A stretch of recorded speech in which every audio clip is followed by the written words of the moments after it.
नमस्कार, आप सभी का स्वागत डीडी न्यूज पर। मैं हूं मुकुल शर्मा। इस वक्त की बड़ी और अहम खबरें बताएंगे आपको, लेकिन आइए सबसे पहले नजर डाल लेते हैं हेडलाइंस पर।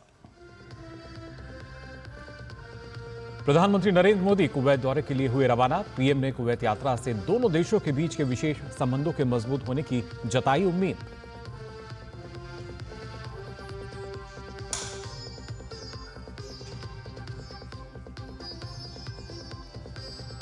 गृह मंत्री अमित शाह आज अगरतला में पूर्वोत्तर परिषद के 72वें पूर्ण सत्र की करेंगे अध्यक्षता। बैंकर्स के साथ भी करेंगे बैठक।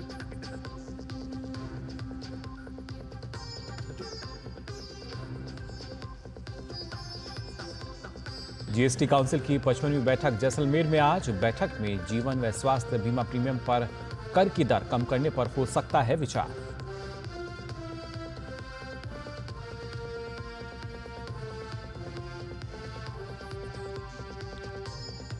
दिल्ली एनसीआर का वायु प्रदूषण स्तर हुआ गंभीर। कई इलाकों में AQI 400 के पार। वहीं पहाड़ों से लेकर मैदानों तक शीतलहर का प्रकोप।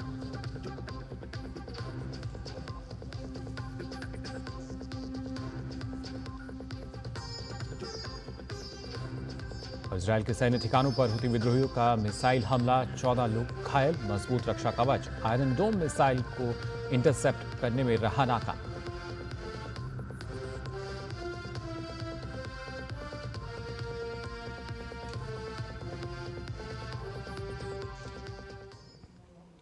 और आइए अब खबरें देखते हैं विस्तार से। आपको बता दें, प्रधानमंत्री नरेंद्र मोदी आज 2 दिवसीय कुवैत दौरे पर रवाना हो चुके हैं। पीएम मोदी कुवैत के शीर्ष नेतृत्व से मुलाकात करेंगे। 43 साल बाद किसी भारतीय प्रधानमंत्री का ये कुवैत का पहला दौरा है। प्रधानमंत्री नरेंद्र मोदी कुवैत के 2 दिन के दौरे के लिए रवाना हुए। उनकी यह यात्रा वहां के अमीर शेख मिशाल अल अहमद अल जबर अल सबा के निमंत्रण पर हो रही है। 43 वर्षों में किसी भारतीय प्रधानमंत्री की यह पहली कुवैत यात्रा है। दोनों देशों के बीच बेहतरीन राजनीतिक संबंध हैं। भारत कुवैत के शीर्ष व्यापारिक साझेदारों में शुमार करता है। कुवैत भारत के लिए एक विश्वसनीय ऊर्जा साझेदार भी बना हुआ है। वित्त वर्ष 2023-24 में दोनों देशों के बीच द्विपक्षीय व्यापार 10.47 बिलियन अमेरिकी डॉलर का था। कुवैत को भारतीय निर्यात पहली बार 2 बिलियन अमेरिकी डॉलर तक पहुंचा। भारत में कुवैत द्वारा निवेश 10 बिलियन अमेरिकी डॉलर से अधिक है। कुवैत भारत का छठा सबसे बड़ा कच्चा तेल आपूर्तिकर्ता है। चौथा सबसे बड़ा LPG आपूर्तिकर्ता भी है। This marks the first visit by an Indian Prime Minister to Kuwait in 43 years.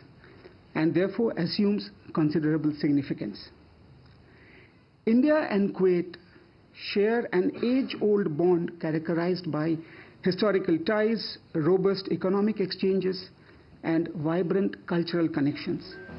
यात्रा के दौरान प्रधानमंत्री कुवैत के शीर्ष नेतृत्व के साथ भारत और कुवैत के संबंधों को और मजबूत करने और द्विपक्षीय साझेदारी को आगे बढ़ाने के लिए चर्चा करेंगे। प्रधानमंत्री कुवैत में भारतीय समुदाय के साथ भी बातचीत करेंगे और उन्हें संबोधित करेंगे।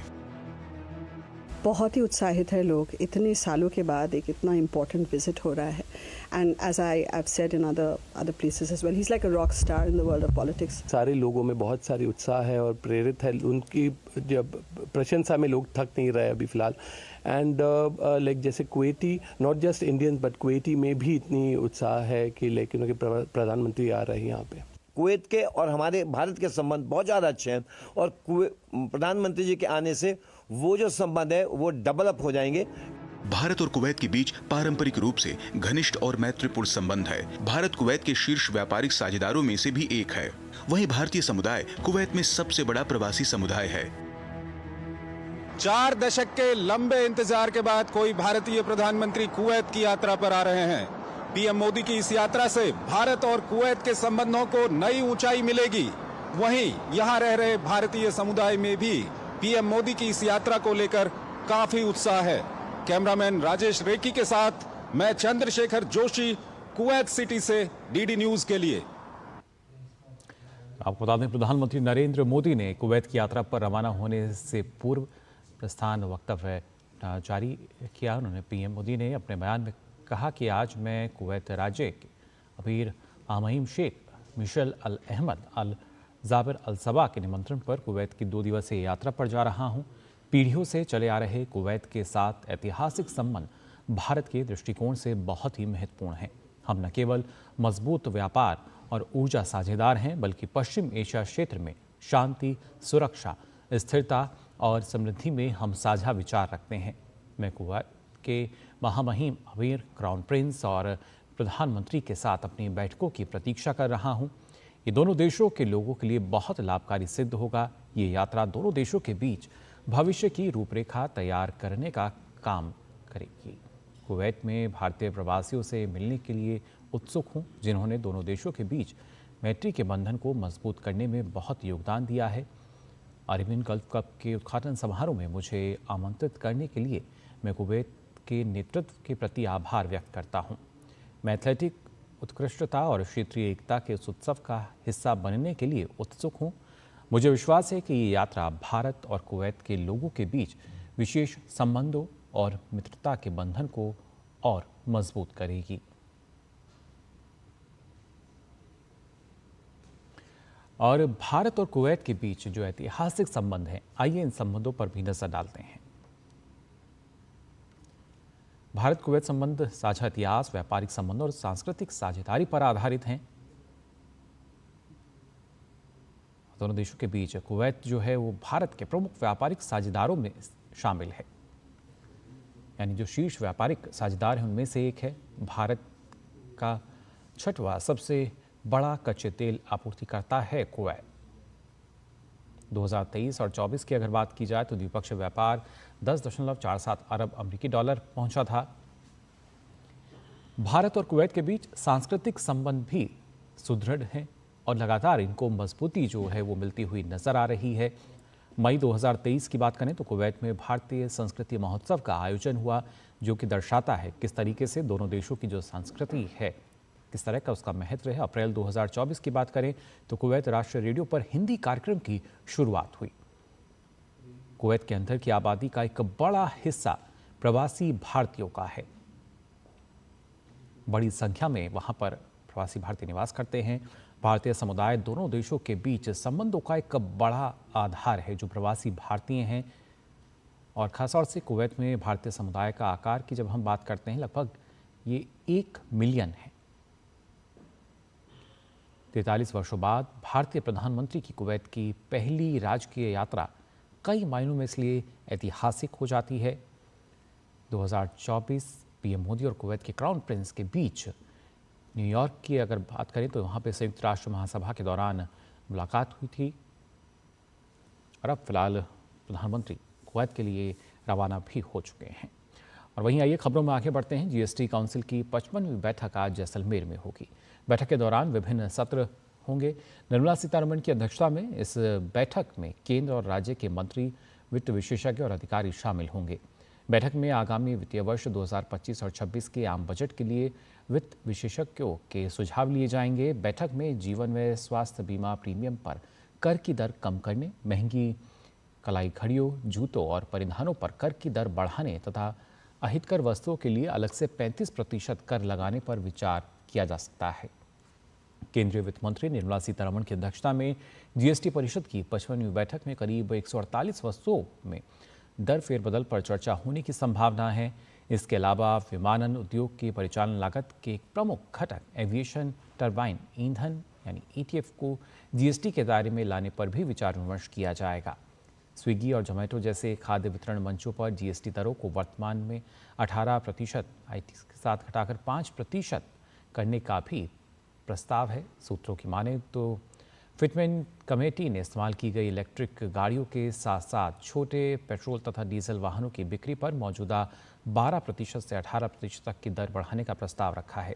इस बढ़ोतरी से पुरानी छोटी कारें तथा इलेक्ट्रिक वाहन पुराने बड़े वाहनों के बराबर हो जाएंगे। इसके अलावा जीएसटी क्षतिपूर्ति कर पर मंत्रियों के समूह यानी जीओएम को अपनी रिपोर्ट प्रस्तुत करने के लिए जून 2025 तक 6 महीने का विस्तार मिलने की भी संभावना है। गृहमंत्री अमित शाह अगरतला में पूर्वोत्तर परिषद के 72वें पूर्ण सत्र की बैठक की अध्यक्षता कर रहे हैं। बैठक में पूर्वोत्तर क्षेत्र विकास मंत्री ज्योतिरादित्य सिंधिया, पूर्वोत्तर के 8 राज्यों के राज्यपाल, मुख्यमंत्री और वरिष्ठ अधिकारी भी इस दौरान शामिल हैं। इसके अलावा वह वित्तीय समावेशन, ऋण वितरण, डिजिटल समावेशन आदि की समीक्षा के लिए बैंकर्स के साथ भी एक बैठक करेंगे। गृह मंत्री पूर्वोत्तर परिषद की बैठक के समापन सत्र को भी संबोधित करेंगे।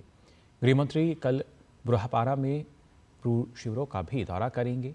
धलाई जिले के मसूराईपारा में एक जनसभा वो करेंगे। जुलाई 2018 में ब्रू बस्ती समझौते पर हस्ताक्षर होने के बाद ये पहली बार है जब केंद्रीय गृह मंत्री जमीनी हकीकत का आकलन करने के लिए इन शिविरों का दौरा करेंगे। वहीं नागालैंड की अनुसूचित जनजाति की महिला सांसद फांगनोन कोन्याक के साथ कथित दुर्व्यवहार मामले में राहुल गांधी अब घिरते नजर आ रहे हैं। अब राष्ट्रीय महिला आयोग ने इस मामले का स्वतः संज्ञान लिया है। राष्ट्रीय महिला आयोग के अध्यक्ष विजया राहतकर ने इस तरह के व्यवहार की निंदा की है और लोकसभा अध्यक्ष साथ ही राज्यसभा के सभापति से संसद में महिलाओं की गरिमा को बनाए रखने के लिए त्वरित कार्रवाई करने का आग्रह भी किया है। उन्होंने कहा कि राष्ट्रीय महिला आयोग हर जगह सभी महिलाओं के लिए सम्मान, समानता और गरिमा के महत्व पर जोर देता है। उत्तर प्रदेश के रायबरेली जिले के सलौन में फर्जी जन्म प्रमाण पत्र मामले में सभी आरोपियों के खिलाफ 54 पन्नों की चार्जशीट कोर्ट में दाखिल की जा चुकी है। इसके साथ ही यूपी गैंगस्टर एक्ट लागू करने की प्रक्रिया भी जल्द पूरी होने वाली है और इस महीने के भीतर अपराध से अर्जित संपत्तियों की कुर्की की कार्रवाई भी शुरू कर दी जाएगी। मिली जानकारी के अनुसार गिरोह के सरगना रफिकेश लाल देव ने बयान दिया है कि इस गिरोह ने CRS पोर्टल सहित कई अन्य पोर्टल के साथ साथ खुद के बनाए गए एक अलग फर्जी पोर्टल का इस्तेमाल करते हुए 4 लाख से ज़्यादा फर्जी जन्म प्रमाण पत्र और करीब 5000 फर्जी मृत्यु प्रमाण पत्र तैयार किए थे। जुलाई 24 में थाना सलून अंतर्गत एक मुकदमा अपराध संख्या 327/24 अभियोग पंजीकृत किया गया था एडीओ पंचायत के तहरीर पर। इसमें नामजद अभियुक्त ग्राम विकास अधिकारी एवं 3 जन सुविधा केंद्र संचालक। विवेचना के दौरान हमारे 14 लोग अन्य लोग प्रकाश में आए और ये तथ्य प्रकाश में आया कि आर्थिक लाभ एवं अन्य लाभ अर्जित करने के उद्देश्य से ये फर्जी प्रमाण पत्र बनाए, जन्म प्रमाण पत्र बनाए गए थे और इस तरह के किसी भी व्यक्ति बच्चे के जन्म की तथ्य नहीं पाया गया। इस संबंध में आरोप पत्र प्रेषित किया जा चुका है माननीय न्यायालय में। अभी गैंगस्टर की कार्रवाई प्रचलित है और इनमें अगर इस जो अवैध संपत्ति जब्तीकरण की भी कार्रवाई इसके तहत की जाएगी। उत्तर प्रदेश में योगी सरकार आम जनमानस के हितों को ध्यान में रखते हुए हर संभव प्रयास कर रही है। इसी क्रम में प्रदेश सरकार पंचायत स्तर पर भी लोगों को गरीबी, अशिक्षा उन्मूलन और रोजगार के नए अवसर पैदा करने के लिए भी निरंतर काम कर रही है। उत्तर प्रदेश के पंचायती राज मंत्री ओपी राजभर ने डीडी न्यूज से खास बातचीत में कहा कि सरकार ग्रामीण स्तर पर बच्चों की शिक्षा, रोजगार के नए अवसर और जरूरतमंदों को सरकार की योजनाओं का लाभ दिलाने की दिशा में मजबूती से काम कर रही है। हमारे साथ प्रदेश सरकार के कैबिनेट मंत्री ओम प्रकाश जी हैं। आइए बात करते हैं उनसे सीधे। सर, पंचायती राज विभाग में तकनीक का सहारा लेकर लोगों को गांव तक फायदा पहुंचाया जा रहा है। किस तरीके से क्या कुछ मुहिम चलाई जा रही है? करीब 2.5 महीना पहले एक स्कीम हम लोगों ने गरीबों के लिए जीरो पॉवर्टी के नाम से योजना बनाई। हर गाँव से 25 परिवार को चयन करके, जो मड़ई में रहता है, तिरपाल प्लास्टिक का छत है, पुआल का उसका दीवाल है, ऐसे लोगों को हम लोग 15 लाख परिवार का चयन इसी दिसंबर भर में कर रहे हैं। उसको हम आवास देंगे, शौचालय देंगे, पेंशन देंगे, आयुष्मान कार्ड नहीं बना तो वो बनाएंगे, रास्ता नहीं है तो रास्ता बनाएंगे, नाली नहीं है तो नाली, उसके परिवार में पेंशन नहीं है तो पेंशन, और उस परिवार को फ्री शिक्षा देंगे। ये योजना जीरो पॉवर्टी हम देने जा रहे हैं।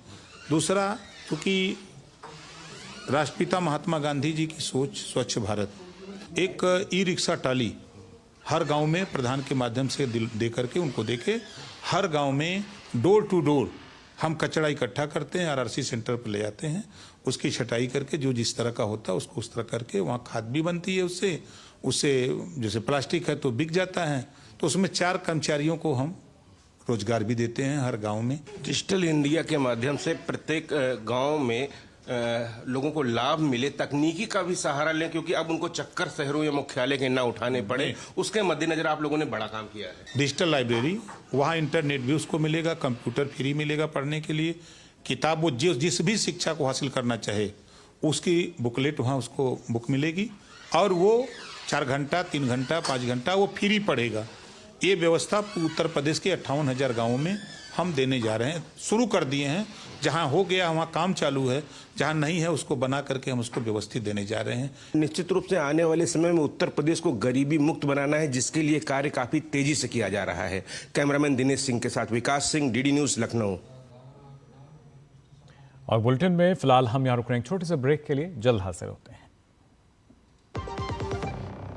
जब धरती चीर कर निकलता है लोहे का पत्थर और मिलता है मोंगिया के जोश से, फिर तपता है, पिघलता है और बनता है फौलाद। अब होता है सरिया सारी खूबियों के साथ। मोंगिया स्टील, मजबूत देश का मजबूत सरिया। ब्रेक के बाद आप सभी का एक बार फिर स्वागत डीडी न्यूज़ पर। आइए खबरों में आगे बढ़ते हैं। आज पंजाब के 5 नगर निगम में मतदान हो रहा है। मतदान सुबह 7 बजे शुरू हुआ, जो शाम 4 बजे तक चलेगा। लुधियाना, जलंधर, अमृतसर, पटियाला और फगवाड़ा नगर निगमों में चुनाव हो रहा है। इन नगर निगमों में वोटिंग के बाद आज ही जो नतीजे हैं वो घोषित कर दिए जाएंगे। पंजाब के 5 नगर निगम के अलावा 44 नगर कौंसिल में भी चुनाव हो रहा है। इन चुनावों के लिए कुल 3,336 उम्मीदवार मैदान में हैं। इन चुनावों के लिए कुल आपको बता दें करीब 3,809 मतदान केंद्र बनाए गए हैं और इस चुनाव में करीब 17.75 लाख महिलाएं समेत 37.32 लाख मतदाता अपने मताधिकार का प्रयोग कर रहे हैं।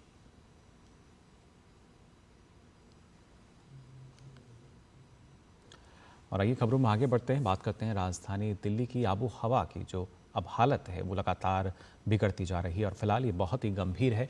एयर क्वालिटी इंडेक्स यानी AQI की अगर बात की जाए तो AQI लेवल पिछले कुछ दिनों में सीवियर कैटेगरी में बना हुआ है। अगर आज सुबह के AQI लेवल की हम बात करें तो खासतौर से नेहरू नगर का AQI जो स्तर है वो 436 दर्ज किया गया। इसके अलावा रोहिणी का AQI जो है वो 427 रहा। श्रीफोर्ट इलाके का AQI 426 दर्ज किया गया। वजीरपुर का AQI 426 यहाँ भी रहा। अशोक विहार में 424, RK पुरम में भी 424 रहा, जबकि विवेक विहार में 420 तो द्वारका सेक्टर में AQI 419 दर्ज किया गया। वहीं आनंद विहार में 418 और ओखला फेज 2 में 417, जबकि पूसा में AQI लेवल 415 रहा। पटपड़गंज में भी 415 दर्ज किया गया। मेजर ध्यानचंद नेशनल स्टेडियम में AQI लेवल 412 रहा, जबकि मथुरा रोड पर AQI 406 दर्ज किया गया। वायु गुणवत्ता में गिरावट कई गंभीर परेशानियों की ओर संकेत कर रही है। ये स्थिति बुजुर्गों, बच्चों और साथ ही साथ सांस और हार्ट संबंधी समस्याओं से जूझ रहे लोगों के लिए काफ़ी नुकसानदायक है। और वहीं पहाड़ों पर बर्फबारी के कारण उत्तर भारत के मैदानी इलाकों का तापमान गिर चुका है। कई राज्य शीतलहर की चपेट में हैं। राजधानी दिल्ली के कुछ हिस्सों और नोएडा, गाजियाबाद और गुरुग्राम जैसे आसपास के इलाकों में पिछले कुछ दिनों से घने कोहरे की चादर छाई हुई है। उत्तर भारत के अन्य हिस्से भी कड़ाके की ठंड की चपेट में हैं। हिमाचल प्रदेश और जम्मू कश्मीर के कुछ हिस्सों में तापमान जमाव बिंदु से नीचे बना हुआ है। मौसम विभाग के अनुसार हिमाचल प्रदेश के कुछ स्थानों में 24 दिसंबर तक शीतलहर से लेकर भीषण शीतलहर की स्थिति बने रहने की संभावना है। वहीं जम्मू, सौराष्ट्र और कच्छ के लिए शीतलहर की चेतावनी जारी की गई है। उत्तर भारत के मैदानी इलाकों में न्यूनतम तापमान 4 से 10 डिग्री सेल्सियस बना हुआ है। इस दौरान भारतीय मौसम विभाग ने जानकारी दी है कि पश्चिमी मध्य बंगाल की खाड़ी में आंध्र प्रदेश तट के पास बना दबाव उत्तर पूर्व दिशा की ओर बढ़ रहा है। मौसम विभाग के अनुसार ये चेन्नई से लगभग 390 किलोमीटर उत्तर पूर्व, विशाखापट्टनम से 430 किलोमीटर दक्षिण और ओडिशा के गोपालपुर से 610 किलोमीटर दक्षिण पश्चिम में स्थित है। अगले 24 घंटों में इसके उत्तर पूर्व दिशा की ओर बढ़ने की संभावना है। बात मध्य प्रदेश की, जहां देवास जिले के नयापुर क्षेत्र में आज सुबह एक दर्दनाक हादसा हुआ। शहर के एक मकान में भीषण आग लगने के चलते एक ही परिवार के 4 लोगों की दर्दनाक मौत हो गई। इस मकान के नीचे एक डेयरी चलती थी। इस डेयरी में ही आग लगने की आशंका जताई जा रही है। इलाके के थाना प्रभारी मंजू यादव के मुताबिक शॉर्ट सर्किट के कारण आग लगी और आग लगने के कारणों की फिलहाल जांच की जा रही है। यहाँ पर नयापुरा में आर्यन मिल्क पार्लर है, इसमें अंदर आग लगी थी, जिसमें कि ऊपर ऊपर एक परिवार रहता था जिसमें 2 बच्चे और उनके माता पिता थे और नीचे आग लगने के कारण ऊपर भी चूँकि धुआं गया और उनकी चारों की उसमें डेथ। अभी तो लग रहा है नीचे जो मिल्क पार्लर है उसमें जो शॉर्ट सर्किट वगैरह जो भी हुआ होगा, अभी तो प्राइमा फेसी यही लग रहा है। अभी एफएसएल टीम आएगी, वो भी जांच कर रहे हैं, जांच और की जा रही है। और वहीं जयपुर में कल एक भीषण हादसे में घायल लोगों में से 2 और लोगों की मौत हो गई। अब तक इस हादसे में कुल 14 लोगों की मौत हो चुकी है। घायलों का इलाज फिलहाल जयपुर के एसएमएस अस्पताल में चल रहा है। दुर्घटना कल सुबह जयपुर अजमेर नेशनल हाईवे पर सुबह करीब 6 बजे गैस टैंकर में ब्लास्ट होने से हुई थी।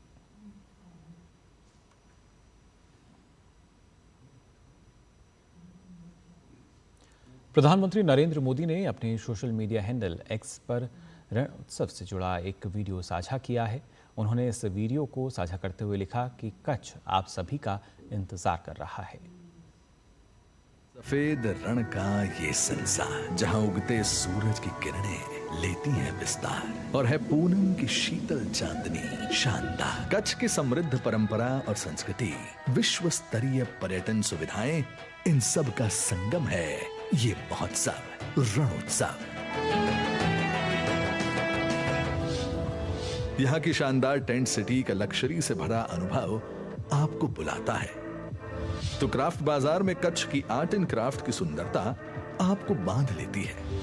प्रतिदिन होते सांस्कृतिक कार्यक्रम में ढेरों फन एक्टिविटीज के साथ चटाकेदार कच्छी और गुजराती खाने का स्वाद मिलेगा। यहाँ रणोत्सव पहुंचना और एक्सप्लोर करना हो आसान, यहाँ का अनुभव हो शानदार, इसीलिए यहाँ है विशेष वॉल्वो बस की सुविधाएं। तो आइए और अनुभव करिए सफेद रण का ये अद्भुत महोत्सव रणोत्सव। और वहीं अगले साल प्रयागराज में होने वाले महाकुंभ के लिए तैयारियां जोरों पर हैं। इस आयोजन के दौरान आग जैसी स्थिति को नियंत्रित करने के लिए अग्निशमन विभाग की ओर से भारत में पहली बार for all terrain vehicle fire robot और अन्य आधुनिक उपकरणों का इस्तेमाल किया जा रहा है। ये आसानी से बालू या कीचड़ क्षेत्रों में जा सकते हैं। महाकुंभ मेला मुख्य अग्निशमन अधिकारी प्रमोद शर्मा ने कहा कि अग्निशमन तथा आपात सेवा की तैयारियां इस बार बड़े स्तर पर की जा रही हैं ताकि आने वाले श्रद्धालु और उन्हें कोई तकलीफ ना हो और वे सुरक्षित महसूस करें। महाकुंभ मेले का प्रारंभ 13 जनवरी 2025 से होगा और समापन 26 फरवरी 2025 को होगा। अग्निशमन तथा आपात सेवा की जो तैयारियां हैं वो अब की बार बड़े स्केल पे की जा रही हैं ताकि जो आने वाले श्रद्धालु हैं उनको कोई तकलीफ ना हो, वो सुरक्षित महसूस करें। हमारे द्वारा जो है 4 ऑल ट्रेन व्हीकल जो कि इंडिया में पहली बार फायर सर्विस के पास यूज हो रहे हैं। हमारे द्वारा जो है फायर रोबो पहली बार ग्राउंड के ऊपर उतारा गया है क्योंकि जो ऐसे एरियाज जहां पर जाने के बाद में हमारा जो जवान है उसकी हमारे को लगता है कि उसकी जान को खतरा है, तो ऐसे एरियाज के अंदर हम रिमोट ऑपरेटेड जो हमारा फायर फाइटिंग रोबो है इसका इस्तेमाल करके आपको बुझाएंगे। पूरा जो महाकुंभ मेला है वो 4000 हेक्टेयर में बसा हुआ है, जिसके रिस्क को देखते हुए हमारे द्वारा 50 फायर स्टेशन और 20 फायर पोस्ट वो बनाई जा रही हैं ताकि जो आने वाले श्रद्धालु हैं तो उनको हम अच्छी सुरक्षा का जो घेरा है वो प्रदान कर सकें। और फिलहाल बुलेटिन में हम यहाँ रुक रहे हैं। एक और छोटे से ब्रेक के लिए जल्द हाजिर होते हैं।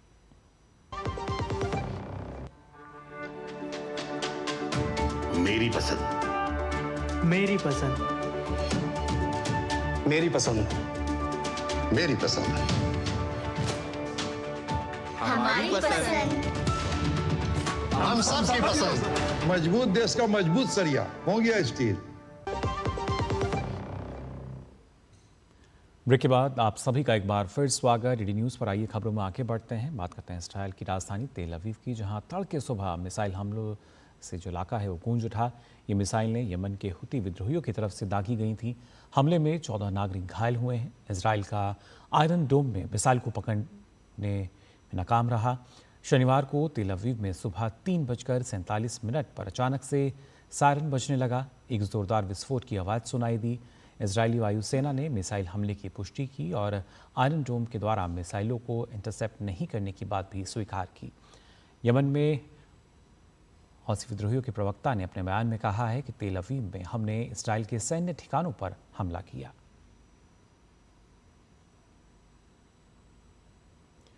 जनवरी 2025 में भारत में आयोजित होने वाले पहले खो खो वर्ल्ड कप को लेकर kho kho federation of India के महासचिव MS त्यागी ने टूर्नामेंट के पहले संस्करण को लेकर अपनी खुशी जाहिर की। उन्होंने कहा कि खो खो जैसे भारतीय खेलों के आगे बढ़ने से अन्य देशी खेलों को आगे बढ़ने में मदद मिलेगी। MS त्यागी से बात की हमारे संवाददाता सुशील कुमार ने। खो विश्व कप का आयोजन अगले साल जनवरी में होने वाला है और इसको लेकर तैयारियां भी जोरों पर हैं। यह पहली बार होगा जब खो खो का विश्व कप का आयोजन भारत में होगा। इस वक्त हमारे साथ खो खो फेडरेशन के सचिव हमारे साथ मौजूद हैं। त्यागी जी, कितने उत्साहित हैं आप और कितनी तैयारी है खो खो विश्व कप को लेकर? सर, सच बात तो ये है कि मैं बयान नहीं कर सकता कि मैं इसके लिए कितना उत्साही हूँ और मैं इसके लिए मेरा जो स्वप्न है वो जो साकार होने जा रहा है, वो जो मेरे आप देख सकते हैं मेरी आंखों की जो चमक है, जो मेरे चेहरे की चमक है, वो बयान करती है कि खो खो जो फर्स्ट वर्ल्ड कप जो होने जा रहा है, ये हम सबका एक स्वप्न था भारत के लोगों का कि हमारा माटी का खेल, हमारा अपना खेल, हमारा जो गांव का खेल है, ये विश्व के अंदर लहराए, इसका परचम। खो खो को हमने मिट्टी से लेके मैट तक पहुंचाया है। इसमें कितनी चुनौतियां आपके सामने आई? आज मुझे कहते हुए बड़ी खुशी हो रही है कि हमारे माननीय श्री नरेंद्र मोदी जी जो प्रधानमंत्री जी हैं, उन्होंने कई बार खो खो का, कबड्डी का जिक्र किया है। वो इसलिए नहीं कि भाई ये खेल जो हैं खेल हैं, वो इसलिए किया कि ये भारत की आत्मा है। अगर भारत की आत्मा और भारत का अगर कोई हमारा अपना चीज़ है, अगर वो आगे बढ़ती है तो वाकई ये हम सब के लिए बड़े प्राउड की बात है। भारत सरकार ने जिस तरीके से हमें सपोर्ट किया है, बर्मन जी जो हमारे लीग शुरू किया उन्होंने किया है, और Orissa government, UP government, Rajasthan government, इन सब ने हम लोगों को काफ़ी इसमें प्रोत्साहित किया है। तो मुझे लगता है कि ये जो बैरियर था आज वो टूटता हुआ हमें नज़र आ रहा है और हमारा देश का खेल विश्व के अंदर परचम फैलाएगा। कितनी टीमें हिस्सा लेंगी? कितने देशों के खिलाड़ी भारत पहुँच रहे हैं? सर, इसमें 24 कंट्रीज जो है ना भाग ले रही हैं। एक ग्रुप के अंदर 20 कंट्री होंगी, जैसे मैन के अंदर, वुमेन में भी 20 कंट्री होंगी, और ये लीग कम नॉकआउट बेसिस पर खेला जाएगा जो 13 तारीख से शुरू होगा 19 तारीख तक। तो ये थे MS त्यागी जी, जिनका साफ तौर पर कहना है कि खो खो विश्व कप को लेकर तैयारियां जोरों पर हैं और दुनिया भर से खिलाड़ी जब भारत पहुंचेंगे तो नज़ारा शानदार होगा। Sushil Kumar, DD news, Delhi. और फिलहाल के लिए इस बुलेटिन में बस इतना ही, लेकिन देश और दुनिया की तमाम खबरों के लिए आप देखते रहिए DD न्यूज़। मुझे दीजिए अनुमति। नमस्कार।